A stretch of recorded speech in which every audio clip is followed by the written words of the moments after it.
Olá! Na aula passada nós vimos noções de probabilidade, a história do estudo de probabilidade, a relação da probabilidade e estatística, alguns conceitos de probabilidade como experimento aleatório, espaço amostral, evento, tipos de eventos, alguns conceitos estatísticos de população, amostra, censo, e fizemos o planejamento da nossa coleta de dados. Nessa aula 4, nós iremos ver o resultado dessa coleta dos dados, fazer uma crítica dos dados, a construção do banco de dados, o banco de dados no Excel, a distribuição de frequência, dados brutos, ROL, distribuição de frequência sem intervalos de classe, com intervalos de classe e os elementos da distribuição de frequência, o que é classe, o que é limite de classe, o que é amplitude de classe. Então, a coleta dos dados não é fácil de realizar. Vocês realizaram e vocês conseguiram perceber que muitas vezes as pessoas não gostam de responder pesquisa. Por isso, é necessário ter realizado um bom planejamento da população a ser pesquisada e que o instrumento de pesquisa seja um facilitador nesse processo. O tratamento dos dados. O pesquisador precisará agora analisar e entender um conjunto de dados. Será necessário resumir os dados para que eles sejam informativos ou para compará-los com outros resultados. Para o nosso exemplo de pesquisa, iremos construir um banco de dados no Excel com 12 questionários respondidos pelos alunos do curso de arte de Caruaru. No planejamento da pesquisa, nós planejamos fazer um censo com os 20 alunos da turma. No entanto, no ato da coleta, no dia 14/10, apenas 12 pessoas responderam ao questionário. Todos estavam presentes, mas apenas 12 responderam ao questionário. Então, a fase de crítica dos dados é essencial. Você deve analisar criticamente os dados coletados, para que, se detectado algum erro, seja por parte do pesquisador ou por parte do pesquisado, não seja repetido em coletas futuras. Em alguns casos, precisamos descartar alguns dados, por não apresentar características de fidelidade, o que pode comprometer toda a pesquisa.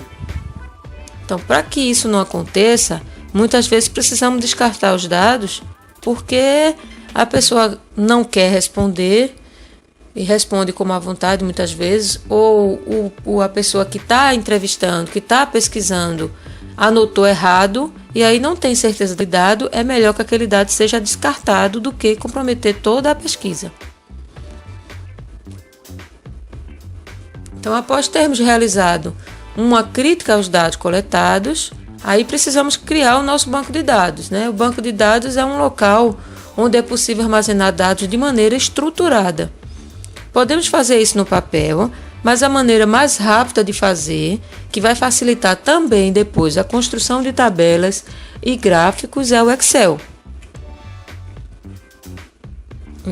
Então, no menu Iniciar, aqui embaixo, vocês vão clicar e vai aparecer todos os programas. Aqui no meu caso, Office 2013, Excel 2013, certo? Eu clico em Excel 2013.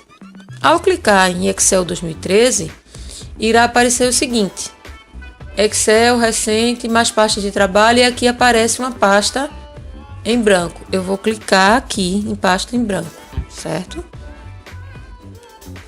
Ao clicarmos em pasta em branco, irá aparecer isso aqui, essa imagem aqui, sem essas informações, obviamente, que isso aqui nós vamos construir.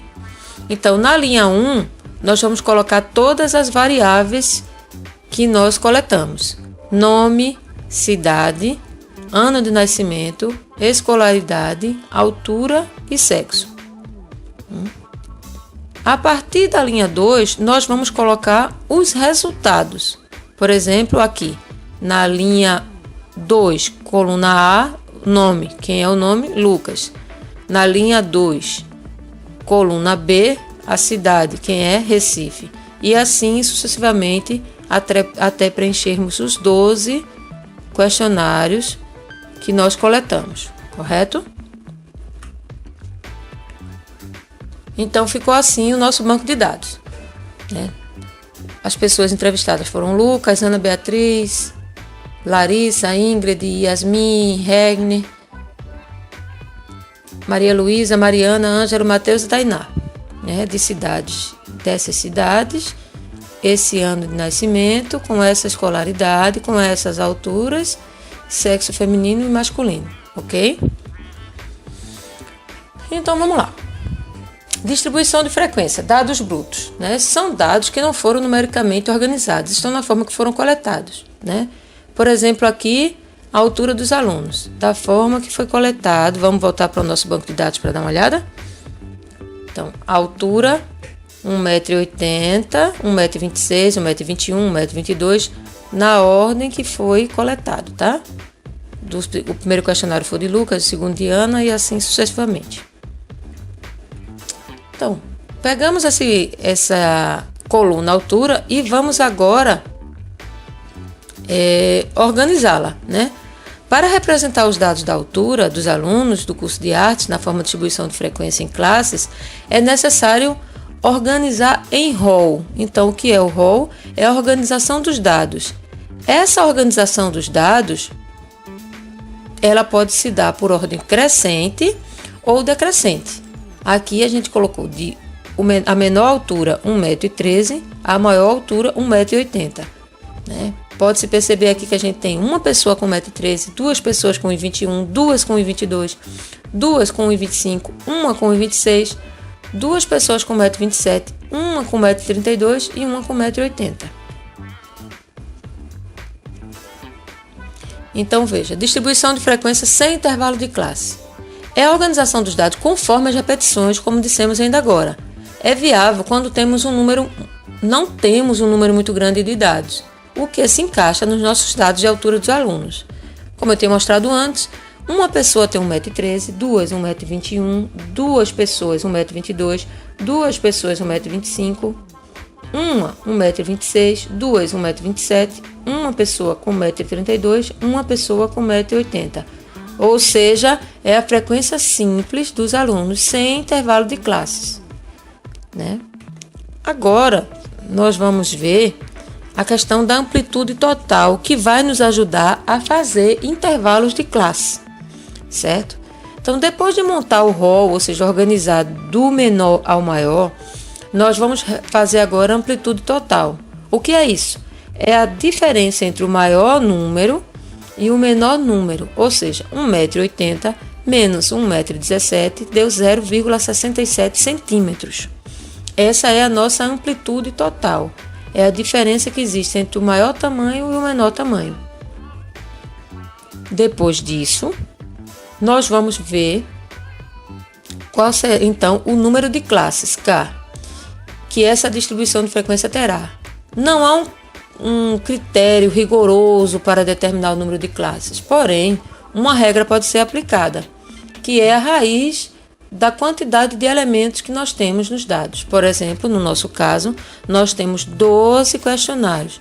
Então, a raiz de 12 será aproximadamente 3,46, que nós arredondaremos para 3,5, certo?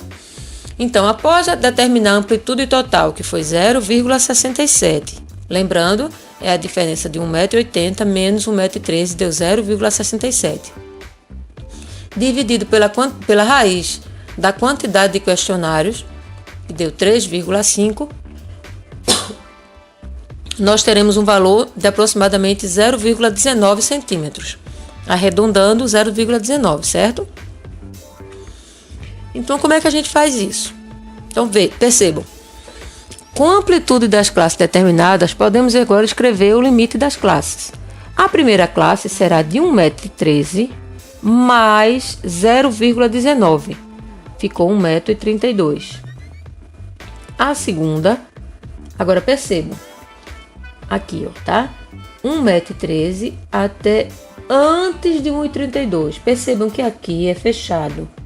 Quando esse símbolozinho aqui de fechado, significa que 1,13 entra. Como aqui está aberto, significa que 1,32 não entra nessa classe. Ele entra onde?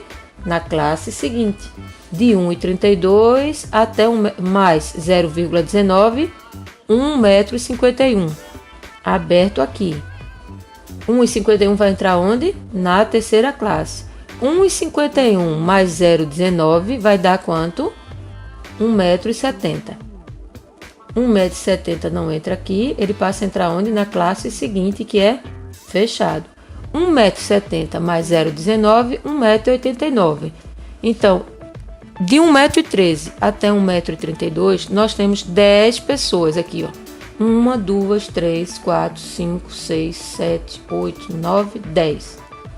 1,32 aqui, esse 32 entra nessa classe aqui? Não, por quê? Porque é aberto aqui. 1,32 vai entrar onde? Na classe seguinte. De 1,32 até 1,51 a gente só tem uma pessoa. De 1,51 m até 1,70 m a gente não tem ninguém. E de 1,70 m até 1,89 m a gente tem uma pessoa. Correto? Então vamos lá. Com esses dados podemos construir uma tabela que seja registrada a frequência de cada classe. Então, quais são os tipos de distribuição de frequência, né? Existe a frequência simples ou absoluta, a frequência simples ou absoluta acumulada, a frequência relativa e a frequência relativa acumulada. Vamos dar uma olhada em cada uma delas. Então, veja, frequência simples ou absoluta, nós já fizemos quando estávamos organizando os dados. Lembra a altura dos alunos? Uma pessoa com 1,13 m, duas com 21, duas com 22, né? Então, isso aqui é uma frequência simples, é uma contagem simples de quantas vezes essas alturas aconteceram, correto? A frequência simples ou absoluta acumulada serve para quê? Digamos que eu vou deixar entrar num determinado brinquedo pessoas com até 10 pessoas, certo? Até 10 pessoas eu tenho onde? Aqui, ó. Tá? Então, 1,13 m eu tenho uma pessoa. Até 1,21 eu tenho 1 mais 2, 3. 1,22 eu tenho 3 mais 2, 5. 1,25, 5 mais 2, 7. 7 mais 1, 8. 1,27 tenho duas pessoas. 8 mais 2, 10. Então, eu entraria até aqui, se fosse esse o meu caso, tá? Então, continuando. 1,32 m eu tenho uma pessoa, então 10 mais 1, 11. 11 mais 1, com 1,80 m, 12. Então, aqui eu tenho meus 12 questionários, frequência simples acumulada, correto? E o que é frequência relativa?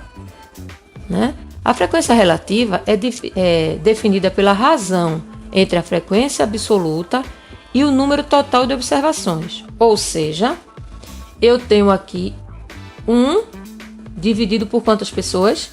Por 12 pessoas. Então, eu tenho 6,3% com 1,13 m. Duas pessoas dividida por 12 dá 16,7. Eu tenho com 1,21 m, 16,7 pessoas. Com 1,22 m, ou seja, 2 dividido por 12, a mesma coisa, que só foram 2. No caso de 1,25 m, 2 dividido por 12 também deu 16,7. No caso de 26, uma pessoa, eu tenho 8,3. No caso de 1,27, eu tenho duas pessoas, então 2 dividido por 12, eu tenho 16,7. 1 dividido por 12, 8,3. E 1 dividido por 12, 8,3. E aqui embaixo eu tenho o meu total 100% das pessoas, somando, ok? Então, a acumulada vai seguir, relativa acumulada, vai seguir aquele mesmo critério da frequência simples acumulada, tá? Então, como é que eu tenho? Eu tenho aqui 8%, 8,3, que no caso aqui, eu estava com uma casa decimal. Para ficar melhor, para vocês entenderem o 100%, eu aumentei uma casa decimal, porque na verdade dá 8,33%. 8,33% mais 16, aqui não é 7, é 67, vai ficar com 25. 25 mais 16,67, 41,67. 41,67 mais 16,67, 58,33. 58,33 mais 8,33, 66,67, e assim eu vou acumulando até a chegada dos 100%. Ok?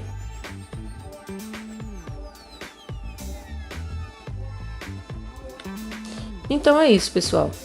Nessa aula nós vimos, né, a questão da coleta dos dados, a crítica dos dados, a questão da construção do banco de dados no Excel, né, e a questão da organização dos dados, distribuição de frequência, né, com dados brutos, o que é RAW, o que é distribuição de frequência sem intervalos de classe, com intervalos de classe, e quais são os elementos de uma distribuição de frequência, né?